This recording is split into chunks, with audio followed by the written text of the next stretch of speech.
온유한 자는 복이 있나니 그들이 땅을 기업으로 받을 것이며. 아멘. 은혜와 사랑이 많으신 하나님 감사드립니다. 주님의 핏값으로 산 주의 몸된 교회를 주님께서 친히 지키시고 보호하시며 함께 해주신 것 감사드립니다. 하나님께서 이 시간도 저희들 또 이렇게 대면과 비대면으로 예배할 수 있는 크신 은혜를 주신 것 감사드립니다. 하나님, 이 시간 친히 역사해 주셔서 예수님 마음을 더 잘 알게 하여 주시고 또 예수님 가르침에 잘 따라서 또 주님의 마음에 합당한 하나님의 백성들 자녀로 이 땅에 승리하며 살 수 있게 하여 주옵소서. 예수님 이름으로 감사하며 기도합니다. 아멘. 오늘 말씀의 제목은 온유한 자의 기도입니다. 예수님의 마음과 성품을 닮아서 금요응답 기도 때 우리 함께 기도하기를 원하는 의미에서 세 번째 온유한 자의 기도입니다. 오늘 말씀 읽어보니까 온유한 자는 어떤 복이 있다고 그랬죠? 땅을 기업으로 받을 것이며 그랬습니다. 원래 이 성경에는 그 땅을 기업으로 받을 것이다, 이게 지시대명사가 있거든요.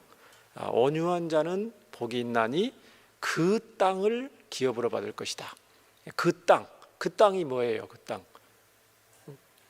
그 땅, 하나님이 약속한 땅이란 말이죠. 하나님이 예비한 땅, 하나님이 그 약속하신 그 땅을 누가 받는다고요? 온유한 자가 받는다. 땅을 기업으로 받는다, 이 말씀을 전하면 여러분 딱 성경에 떠오르는 게 어떤 장면이 있죠? 땅을 기업으로 받는다.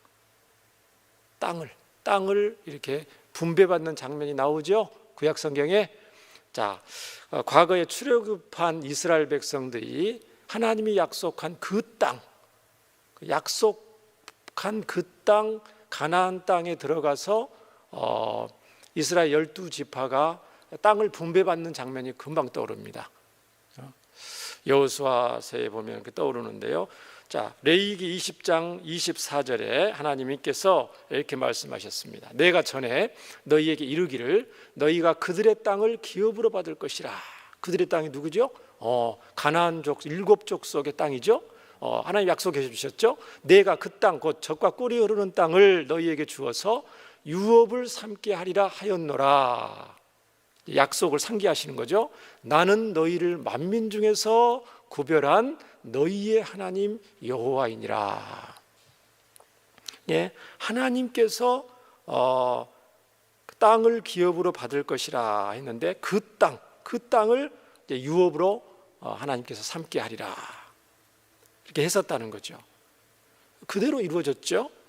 과거 이스라엘 백성들이 약속의 땅 가나안 땅을 어떻게 차지하게 됐어요?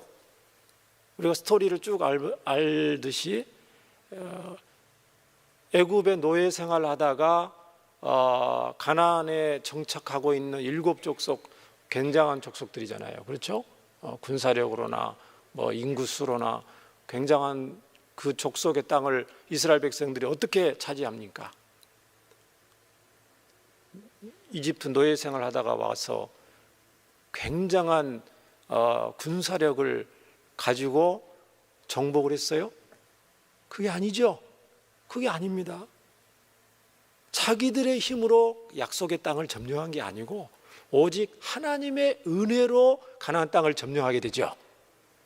그게 무슨 말이냐면 이 온유한 자라고 해서 온유한 자는 저절로 그 땅을 받는 게 아니고 온유한 자는 하나님의 은혜로 하나님이 주시는 땅을 차지한다는 거예요.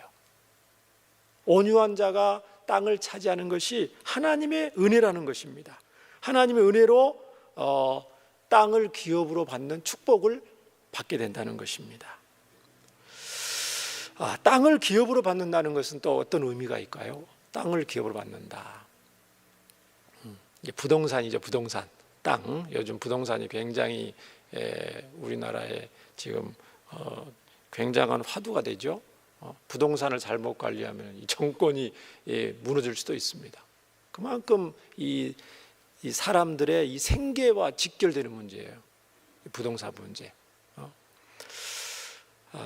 오늘 어떻게 보면 땅을 기업으로 받는다니까 오늘 땅 얘기를 좀 성경적인 땅 얘기를 할 수밖에 없는데요. 이 땅을 기업으로 받는다는 것은 언제 받는 거예요? 두 가지 의미가 있습니다. 오늘 땅을 기업으로 받을 것이다. 이 시제는 미래형이죠. 미래형인데 온유한 자는 땅을 기업으로 받는데 현재적으로 시제로 따지면 현재적인 축복도 받습니다. 그러니까 이 땅에 살 때 땅을 기업으로 받는다고 성경은 분명히 말씀하고 있습니다. 구체적으로 역사적으로 보면 우리 신앙의 선배들이 영국의 청교도들이 오직 신앙의 이유 때문에 고국을 떠나서 대서양을 목숨 걸고 건너죠. 가만히 있으면 될 건데 오직 신앙 때문에 돛담배에 의지해서 대서양을 건너잖아요. 겨우겨우 대서양 건너서 갖은 고생을 한 이유가 뭐예요? 신앙적인 이유 때문에. 그러니까 청교도들이 결국은 거기서 고생했지만 결국은 미국을 개척의 주역이 됐잖아요. 굉장한 땅을 얻게 됐다는 거죠. 그러니까 현세적인 온유한 자는 하나님 앞에서 온유한 자는 현세적인 축복도 받는 사례들이 많습니다. 신앙을 전면에 내세우고 복음을 전파했던 수많은 나라들, 미국과 유럽을 위시한 수많은 나라들, 그죠? 신앙의 전면을 내세우고 수많은 선교사들을 파송했던 복음 전파에 앞장섰던 나라들은 전부 선진국이 된 사들이 많죠. 강대국이. 지금 그건 역사적인 그 증명이니까. 이 온유한 자 얘기하면서 지금 말씀을 드리고 있습니다. 그러나 현세적인 축복만 받는 건 아니고 성경 전체로 봤을 때는 정확한 의미는 장차 하나님 나라에서 하나님 나라에 갔을 때 받을 그 상속받는 그 영원한 하나님 나라의 기업을 말합니다. 이 땅에서의 현세적인 땅도 있지만 종말론적으로 보면 장차 하나님 나라에 갔을 때 받을 그 기업이죠. 그래서 하나님과 사람 앞에서 온유한 삶을 살면은 이 땅에서 저와 여러분이 하나님과 사람 앞에서 온유한 삶을 살면 이 땅에서의 주어지는 땅, 부와 권력과 명예 이런 여러 가지 좋은 있죠. 땅으로 대변되는 거예요. 지금 땅을 기업을 받는다는 거는 현세적인 축복을. 이것뿐만 아니고 장차 하나님 나라를 기업으로 받는 엄청난 복을 받게 되는 줄 믿습니다. 이러한 복을 저와 여러분 오늘 받게 되기를 예수님 이름으로 축원합니다. 이 땅에서 땅을 많이 갖기를 원하시는 분, 장차 하나님 나라에 갔을 때 눈으로 이렇게 평수로 잴 수 없는 땅이죠. 이 기업이라는 거는, 그렇죠? 하나님 나라의 큰 상을 받기를 원하면 오늘 예수님 말씀을 눈을 크게 뜨고 귀를 쫑긋하고 들어야 될 줄 믿습니다. 그러면 그 엄청난 그 땅을 기업으로 받는데 누가 받는다고요? 온유한 자가 그 땅을 받는다. 그래서 오늘 말씀의 핵심은 뭐냐면 온유한 자가 어떤 자인가? 예수님이 말씀하시는 온유한 자는 도대체 어떤 자인가? 그걸 살펴보고 또 그런 마음으로 우리가 이 밤에 우리 자신을 위해서 또 다른 분들을 위해서 교회 나라와 선교지를 위해서 함께 기도하기를 원합니다. 이 온유한 자라는 것은 오늘 헬라어로 프라이비스라는 단어를 썼는데요. 글자 그대로는 우리나라 성경에는 온유한, 친절한, 또 겸손한 그런 뜻으로 번역을 했어요. 똑같은 언어인데도 성경 문맥에 따라서 온유한, 친절한, 겸손한, 동정심이 많은. 보통 이 온유하는 사람 하면 착한 그런 뜻으로 여러분 많이 이해되죠? 사람이 착하다, 부드럽다, 온화하다. 틀린 말은 아닙니다. 그 틀린 말은 아닌데요, 그것만 있는 건 아니에요. 그거는 예수님이 말씀하신 온유한의 의미를 반밖에 포함하고 있잖아요. 더 중요한 의미가 있어요, 이 온유한이라는 의미에는. 왜냐하면 인간적으로는 성격이 착하고 온유해도 아주 하나님 앞에서는 악한 사람이 있어요. 무슨 말인지 아시죠? 천성적으로 굉장히 부드럽고 친절하고 온유한 사람이 있다니까요. 성격적으로 예수님 안 믿고도, 불신자들 중에서도. 그럼에도 불구하고 굉장히 하나님 앞에서 볼 때는 완악하고, 그렇죠? 악하고, 고집이 세고, 저주를 받을 수밖에 없는 사람이 있다는 거예요. 그렇다고 해서 무슨 막 이렇게 화를 내고 분노하고, 그건 더 아니죠. 자, 그러니까 성경적인 의미에, 예수님 말씀하시는 성경적 의미의 그 온유한 사람이라는 게 뭔가를 아는 것이 굉장히 중요합니다. 그 의미를 살펴보려고 하는데요. 먼저 이 온유한 자는 구약 성경에 어떤 의미에 있냐면, 직역을 하면, 구약 성경의 단어를, 이 온유한 이 단어를 직역을 하면은 억압받는, 가난한, 비천한 그런 뜻이 있어요. 그게 오리지널 그 의미예요. 온유한 자는 뜻이 무슨 뜻이라고요? 좋은 말로 온유한 거지 찢어지게 가난한 거예요. 비천한 거예요. 빈털털이에요. 지난번에 심령이 가난한 자는 복이 있나니 했던 것처럼, 영적으로 파산했던 것처럼, 그런 영적인 의미의 심령이 마음을 말하는 거고, 오늘 말했던 이 온유한 자는 있잖아요, 경제적으로 완전히 이 가난한 사람이에요. 자, 무슨 의미냐면은 이 구약 시대에는 이 재산이 오늘날도 많아지만 재산 중에서 제일 큰 재산 목록이 뭐예요? 여러분, 예나 지금이나 가장 큰, 여러분이 가지고 있는 재산 가치가 큰 소유가 뭡니까? 땅이죠. 땅과 땅 위에 지어진 건물이죠.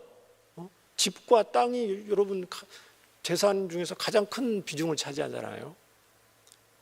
예금을 많이 하신 분들도 있고, 주식 가진 분들도 있는데, 그건 오늘날 얘기고, 예전에 구약시대의 사람들한테는 땅이 그야말로 가진 모든 재산의 가장 중요한 부분이에요. 농경시대고 목축시대니까. 그렇죠? 근데 이 온유한 자는 원래 의미가 토지를 전혀 가지고 있지 않는 사람을 말해요. 온유한 사람. 그런데 이스라엘 백성들은 원래 토지가 없는 게 아니었어요. 아까 말씀드렸던 것처럼 약속의 땅, 하나님이 약속하신 가나안 땅에 들어가면은 레위 지파만 빼고 나머지 지파들은 전부 다 공평하게 가나안 땅을 분배를 받습니다. 그러니까 이스라엘 백성들 중에서 땅이 없는 지파는 없어요. 다 분배를 받아요. 그런데 시간이 가고 세월이 가면서 땅을 분배받았던 그 땅을 잃어버린 거예요. 그냥 굉장히 비참하죠? 하나님이 주신 그 땅을, 하나님께 물려받은 유업을 빼앗긴 사람을 말해요. 이 온유한 사람이라는 거는. 시편 37편 14절에 보니까 악인이 칼을 빼고 활을 당겨 가난하고 궁핍한 자를 엎드러뜨리고 행위가 정직한 자를 죽이고자 하나.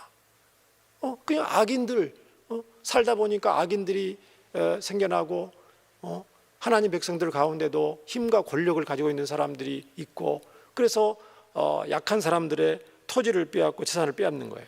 땅을 잃으면 어떻게 됩니까? 땅을 농사를 지어서 먹고 사는데 땅이 없으면 어떻게 돼요? 가장 비참한 사람이 되죠. 억눌리고. 그러니까 땅 가진 사람들한테 이제 붙어서 거기서 일을 하면서 겨우겨우 먹고 사는 거예요. 이거 얼마나 비참하겠어요.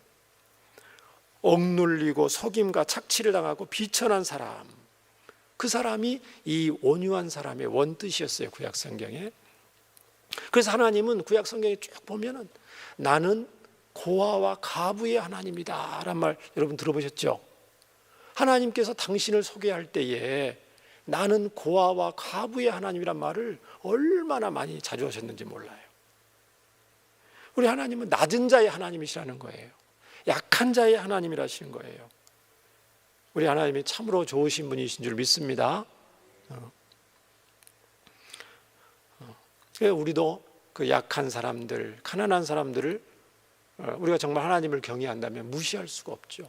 약한 사람들, 가난한 사람들의 하나님이라고 하나님께서 직접 말씀하셨는데, 고아와 과부는요 구약성에 가장 비참한 사람들을 대변하는 거거든요.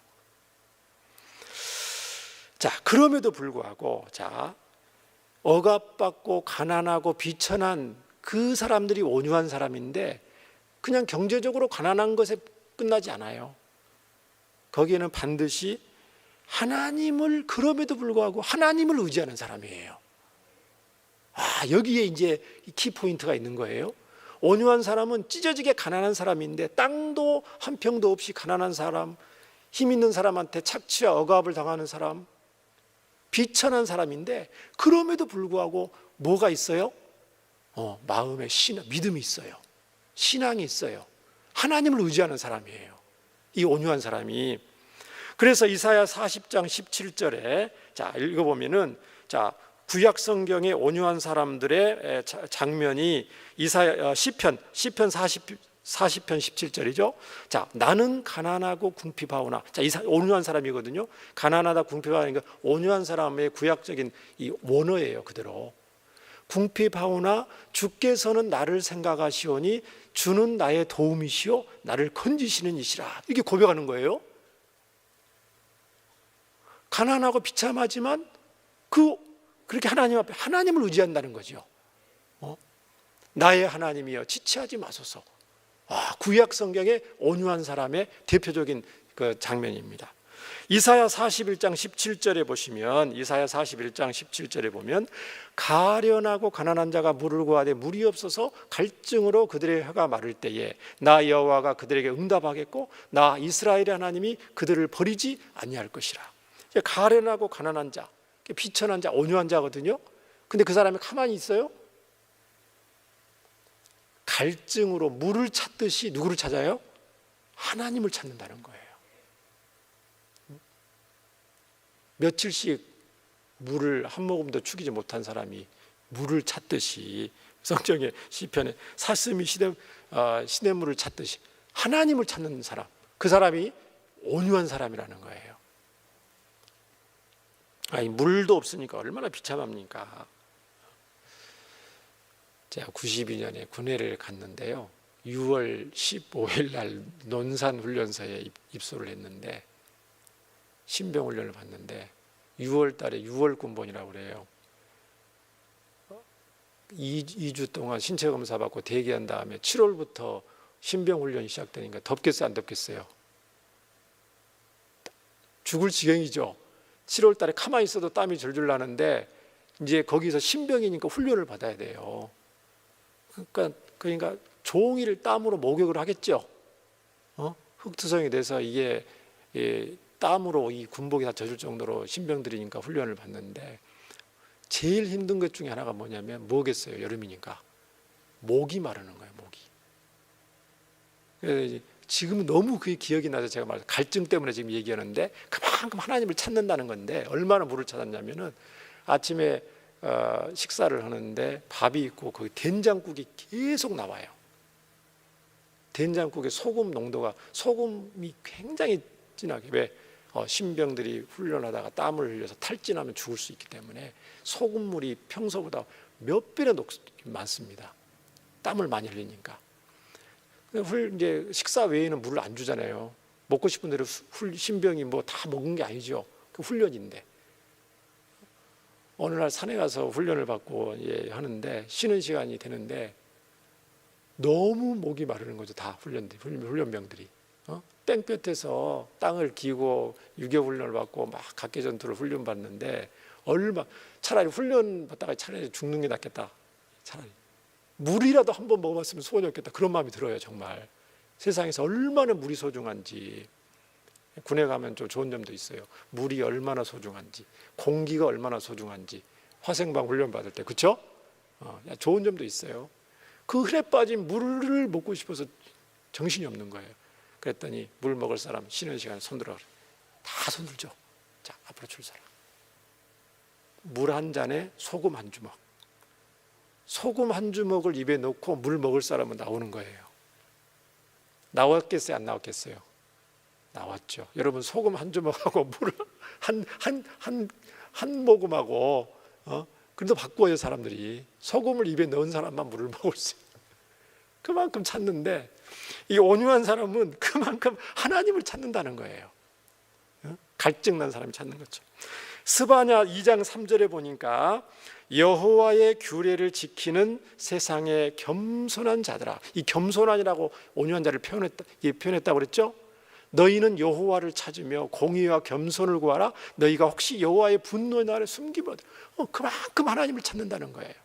그냥 구약 성경의 온유한 사람이라는 것은 정리를 해보면은 고난과 핍박, 착취와 억울함 속에서도 겸손하게 하나님의 도움을 바라면서 그 뜻대로 살고자 애쓰는 사람을 온유한 사람이라고 말해요.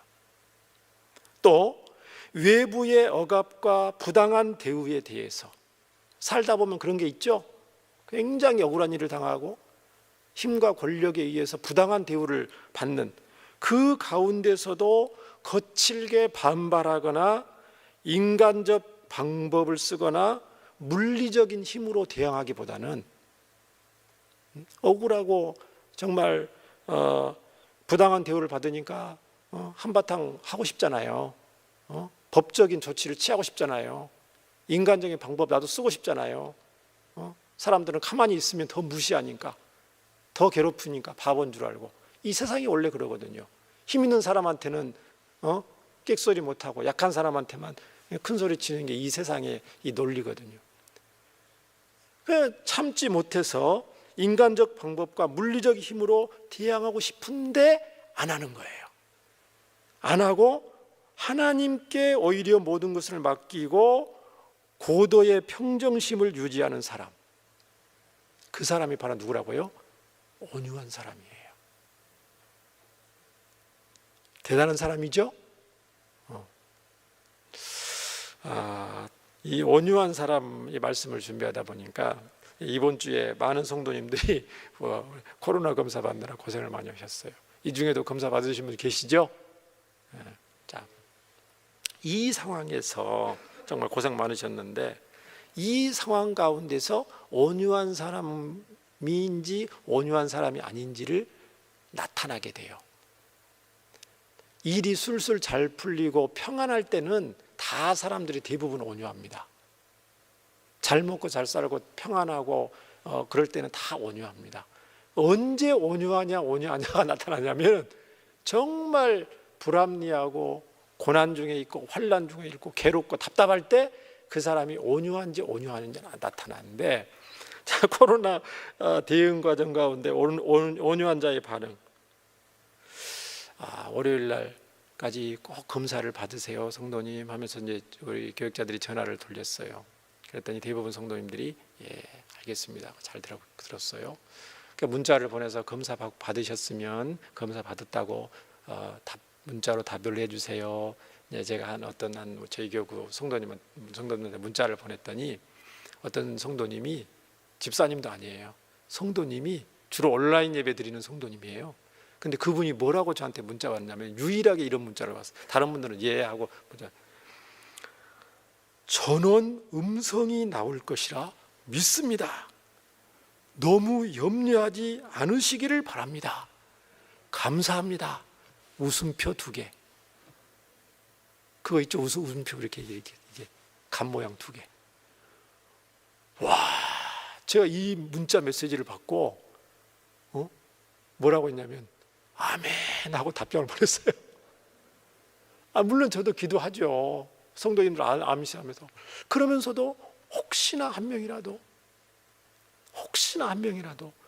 아니면 이번 일로 아니라도 무증상으로 있는 분이라도 혹시나 발견되면 5만 가지 생각할 수 있죠.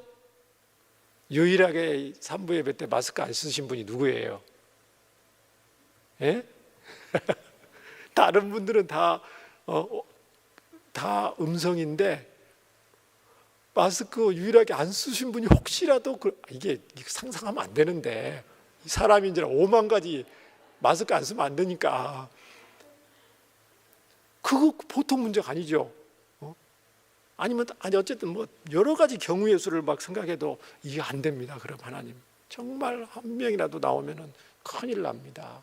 우리 교회가 어떤 교회입니까? 지금 눈을 불켜고 있는 사람 불신자들도 많고 그러는데 안 되는 거예요. 도무지 이래도 저래도 안 되고. 그래서 하나님 앞에 기도를 하는데 결국은 뭐냐면은 그렇구나. 기도하려고 하면 담대하라, 두려워하지 말라, 신년 말씀이 계속 생각나요. 다른 생각 안 나고. 그렇구나. 그래서 솔직히 말해서 기도도 많이 안 했어요. 왜? 담대하고 두려워하지 말라는데 기도하려고 뭐 그런 말씀이 떠오르고, 그 다음에 내 잔머리로 염려를 한들 내가 염려하는 것보다 주님의 교회인데 그죠? 주님의 핏값으로 산 주님의 교회인데, 우리 담임 목사님들이 기도하시는 주님이 우리 교회를 다스려 주시옵소서, 주님이 통치해 주시옵소서, 늘 그렇게 기도하셨는데 우리가 머리를 쓴다고 염려한다고 되는 것도 아니고 그냥 그 기도만 나오다 주님이 다스려 주시옵소서, 주님이 통치해 주실 줄 믿습니다.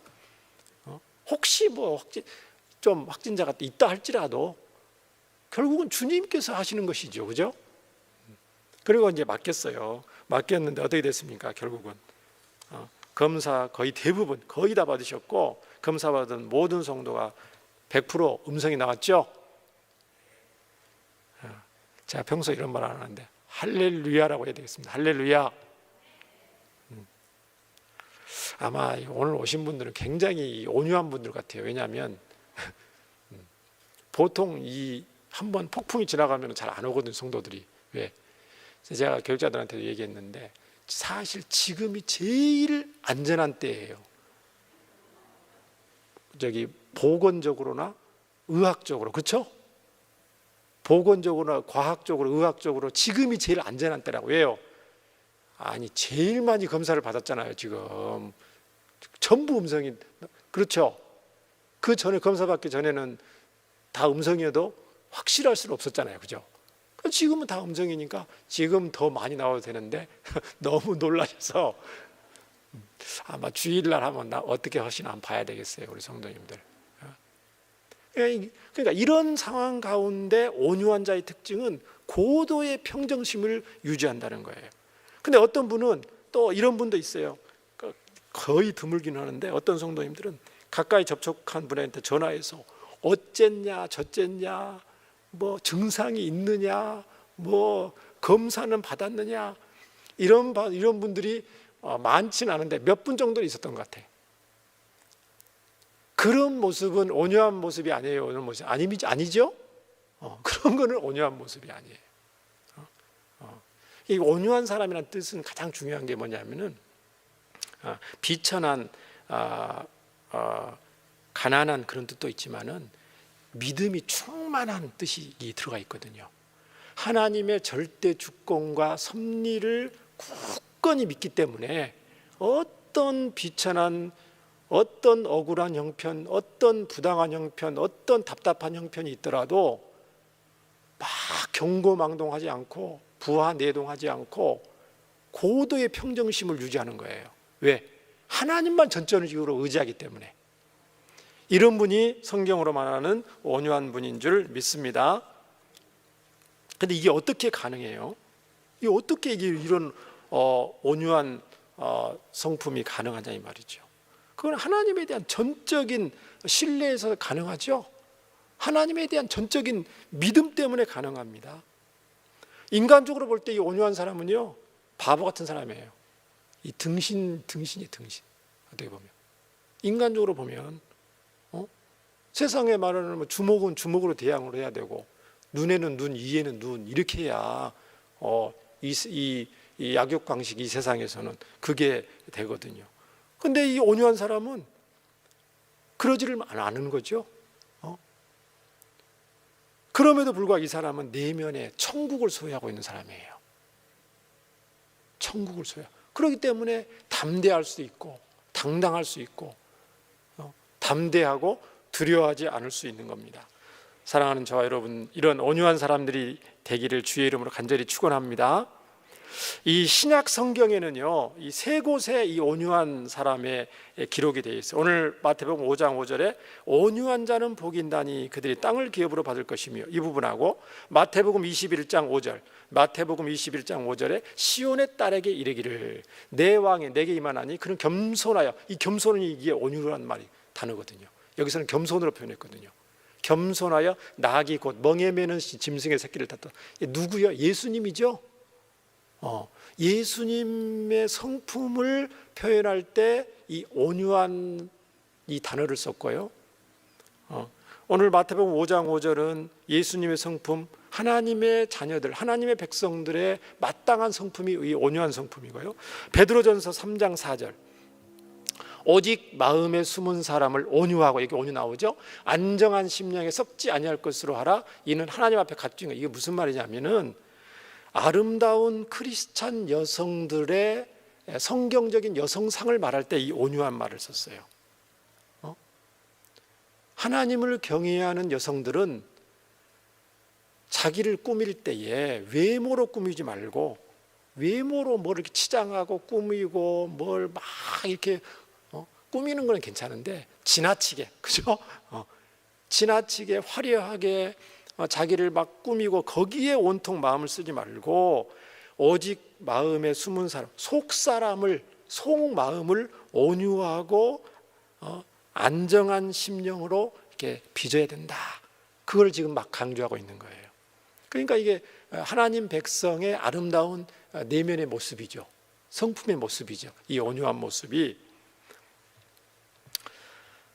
성도의 마음 상태, 예수님의 성품이 이 온유한 성품이라는 거예요.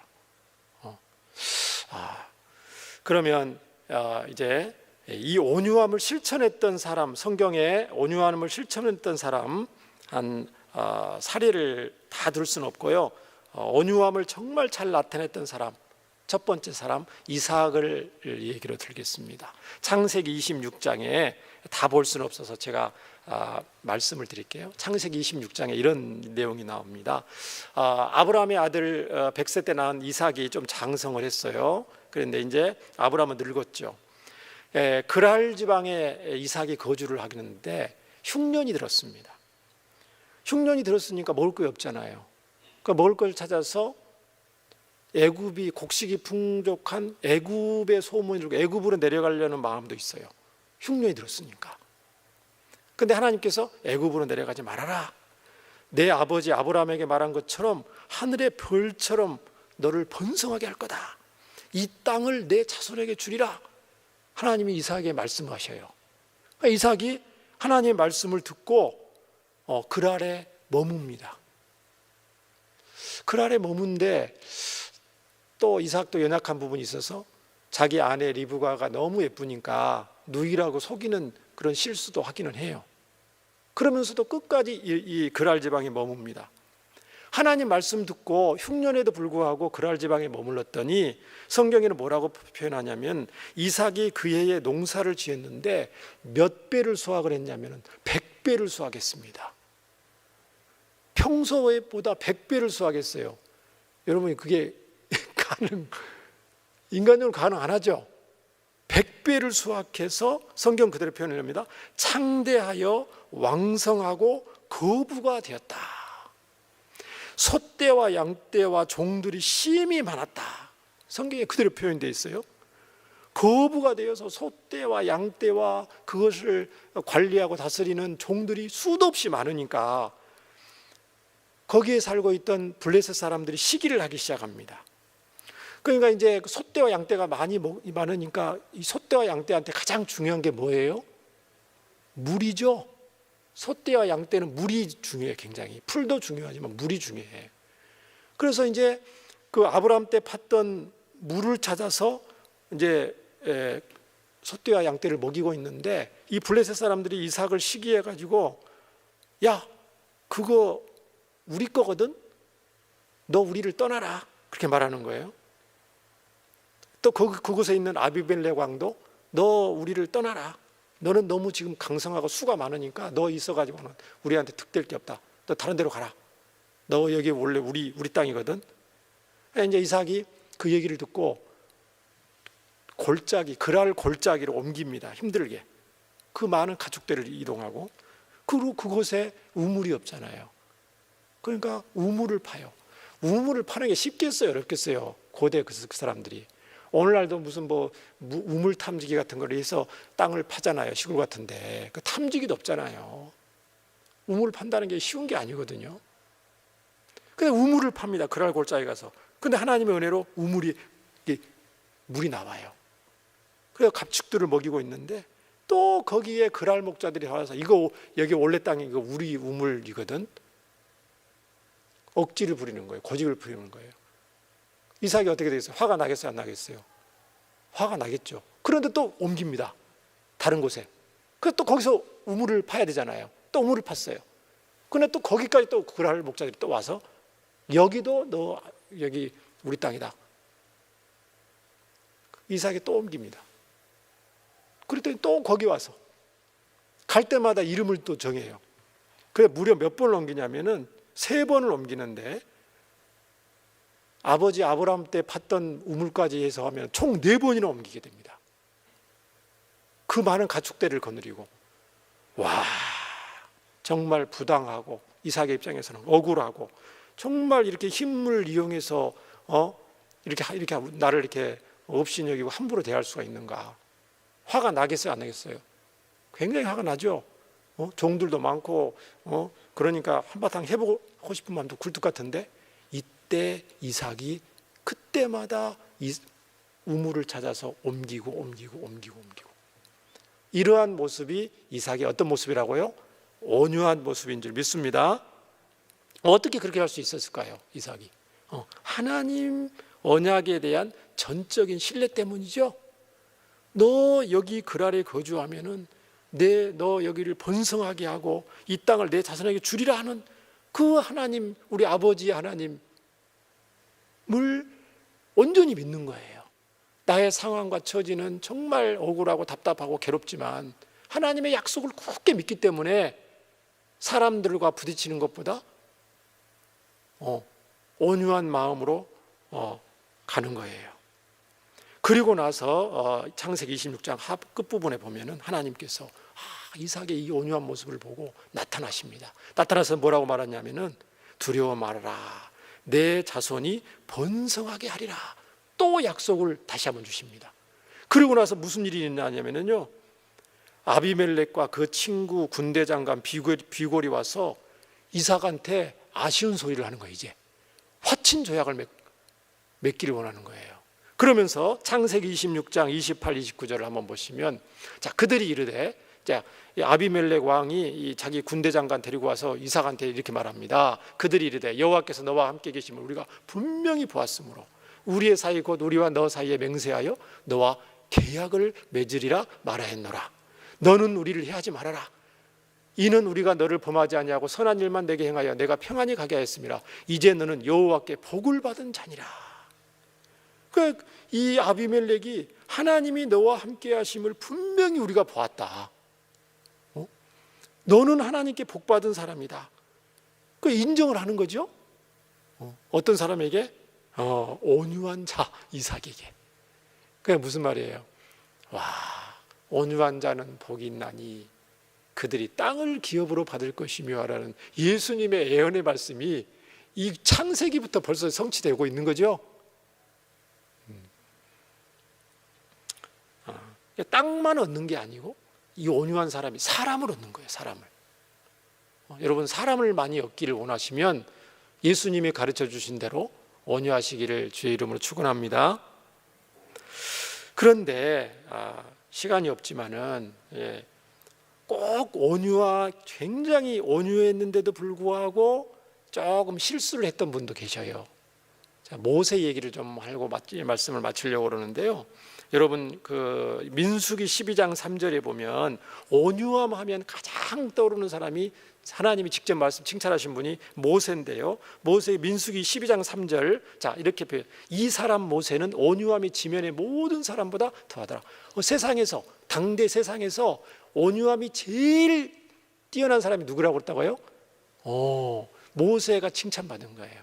다윗이 내 마음이 합한 사람이라고 칭찬받았다면은 모세는 세상에서 제일 온유한 사람이다. 모세가 칭찬. 굉장히 온전한 사람입니다. 모세. 그렇게 이스라엘 백성들을 원망 불평하고 대들고 헌데도 참고, 하나님이 이스라엘 백성들을 멸망시키고 나를 제대로 믿는 민족을 새로 세우겠다 할 때도 모세가 기도하면서 차라리 그러지 말고 저를 버리시더라도 우리 동족만은 버리지 마세요 하면서 그 기도했던 모세죠. 근데 그 모세가 또 사람이다 보니까 실수한 부분도 있어요. 자, 그 무슨 문제냐면은 민수기 20장 10절과 12절에 보면 이스라엘 백성들이 계속해서 원망불평하다가 또 하나님께서 물을 주시고 먹을 걸 주시면서 했는데, 자 민수기 20장 10절 12절에 보니까 모세 아론이 회중을 그 반석 앞에 모으고 모세가 그들에게 이르되 반역한 너희여 들으라. 우리가 너희를 위하여 이 반석에서 물을 내랴. 지금 모세와 아론이 굉장히 화가 났어요. 머리끝까지. 모세가 그의 손을 들어 그의 지팡이로 반석을 2번 치니 물이 많이 솟아나오므로 회중과 그들의 짐승이 마시니라. 여호와께서 모세 아론에게 이렇게 말씀하십니다. 너희가 나를 믿지 아니하고 이스라엘 자손의 목전에서 내 거룩함을 나타내지 아니한 거로 너희는 이 회중을 내가 그들에게 준 땅으로 인도하여 드리지 못하리라 하시니라. 순간적으로 온유함을 잃는 바람에 모세는 약속의 땅을 코앞에 두고 모세와 아론은 약속의 땅에 들어가지 못합니다. 온유함을 순간적으로 잃어서 하나님께서 반석의 명령에서 물이 나오게 해라 이렇게 말씀하셨는데 반석을 2번 쳤거든요. 실수로 2번, 단순히 순간적인 분노를 참지 못해서 2번 친 거 가지고 하나님이 그렇게 고생한 모세를 약속의 땅에 못 들어, 그게 아니에요. 오늘 성경 하나님 말씀 보니까 너희가 나를 믿지 아니하고 내 목전에서 내 거룩함을 나타내지 아니한 거로. 이게 하나님의 신실하신 주권, 어떤 형편 가운데 어떤 고집이 세고 완악하고 원망 불평한 저 이스라엘 백성들이 할지라도 신실하신 하나님의 능력으로 반드시 저 완악하고 고집 원망 불평한 사람들을 약속의 땅으로 반드시 이끌고 가시고야 말 거다. 왜? 아브라함과 이삭과 야곱에게 약속하셨던 하나님이시기 때문에. 그 하나님을 모세가 온전히 끝까지 믿어야 되는데 그 믿음에는 부족했다는 거예요. 그러니까 그들에게 준 땅으로 인도하지 못하리라. 온유함을 상실했을 때 땅을 차지하지 못하는 성경적인 사례로 우리는 분명히 볼 수가 있습니다. 저와 여러분은 끝까지 온유한 사람이 되기를 주의 이름으로 축원합니다. 우리 옆 사람 우리 한번 끝까지 온유합시다. 모세도 실수했는데 우리도 그러면 안 되고, 그러니까 우리는 온유하기 위해서 이 밤에 더욱 기도해야 됩니다. 그래, 모세는 실패했는데 끝까지 온유했던 사람이 있죠. 누구예요? 성경에 끝까지 온유했던 분, 우리의 최고의 모범이신 예수님. 그렇죠? 제일 화가 많이 날 수 있는 사람 중에서 예수님이 최고로 화가 많이 나실 수 있는, 최고로 억울함, 최고로 하나님의 백성들 때문에 화가 많이 나면 날 수 있는 분이 예수님이었잖아요. 베드로 제자들 도망가고 부인하고 믿었던 다른 최고로 화가 나고 그럴 분이 예수님인데 끝까지 온유함. 당신을 십자가에 못 박는 죄인들을 위해서 기도하시는 예수님. 이사야 53장 7절을 보시면은요, 그 예수님의 온유하신 모습이 기록되어 있는데요, 그가 곤욕을 당하여 괴로울 때에도 그 입을 열지 않아 도시장으로 끌려가는 양과 털 깎는 자 앞에 잠잠한 양같이 그의 입을 열지 아니하였도다 하면서요, 마지막 12절 하반절에 보면 이렇게 돼 있어요. 그러나 그렇게 고난을 당하시면서 그러나 그가 많은 사람의 죄를 담당하며 범죄자를 위하여 뭐 했다고요? 기도하였느니라. 오히려 범죄자를 위해서 억울한 가운데 기도하신 예수님. 아버지여 저희 죄를 사하여 주옵소서. 자기 하는 것을 알지 못. 온유하신 예수님의 기도입니다. 저와 여러분이 그런 기도를 할 수 있기를 바랍니다. 정말 우리가 온유한 자가 된다면 이런 기도를 드릴 수 있죠. 하나님 아버지, 저는 이 일로 인해서 너무 지금 억울하고 속상하고 답답하고 괴롭습니다. 인간적인 방법이 있지만 그럼에도 불구하고 그것을 과감하게 포기하겠습니다. 당장 손해가 된다 하더라도 하나님의 뜻을 따르기를 원합니다. 그러하오니 하나님께서 이 일에, 이 문제 가운데 주관해 주시고 다스려 주시고 인도하여 주시옵소서. 또 하나님, 제가 이번에 사면초가의 상황에 처해 있습니다. 이러지도 못하고 저러지도 못하고 방법이 없습니다. 그러나 이 가운데 오히려 살아계신 하나님의 능력을 경험하는 계기가 되게 하여 주시옵소서. 하나님의 영광이 나타내고 하나님의 이름이 높아진다면 기꺼이 어떤 희생과 수고라도 감수하겠습니다. 주님 역사하여 주옵소서. 이런 기도를 드릴 수 있는 줄 믿습니다. 사랑하는 저와 성도 여러분, 하나님의 주권과 섭리를 온전히 믿고 하나님의 통치를 기다릴 줄 아는 온유한 하나님의 백성들이 되어서 이 땅에서뿐만 아니라 장차 하나님 나라에서도 약속된 기업을 받는 복된 저와 여러분 되기를 주의 이름으로 축원합니다. 우리 함께 기도하겠습니다. 하나님, 우리에게 예수님 가르쳐 주신 온유한 마음을 주옵소서. 기도합니다. 하나님 아버지, 감사를 드립니다. 온유한 자는 복이 있다고 말씀했습니다. 이 땅에서뿐만 아니고 장차 하나님 나라에서 하나님이 주시는 기업을 받게 된다고 말씀하셨습니다. 하나님, 저희에게 예수님 말씀하셨던 그 온유한 예수님의 마음과 성품을 더욱 담게 하여 주시기를 원합니다. 어떤 어려운 형편, 비천한 형편, 가난한 상황, 억울한 상황, 부당한 대우 가운데서도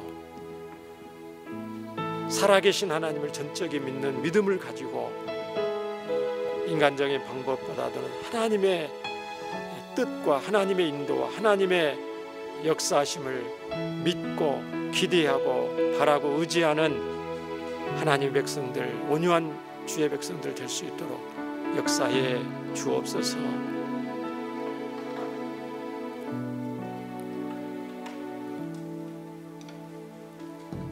감사헌금, 크리스찬학교 성교헌금, 주정헌금 11조 주정헌금 드렸습니다. 감사헌금, 건축헌금, 비전센터헌금 드렸습니다. 살아계신 하나님 아버지 감사드립니다.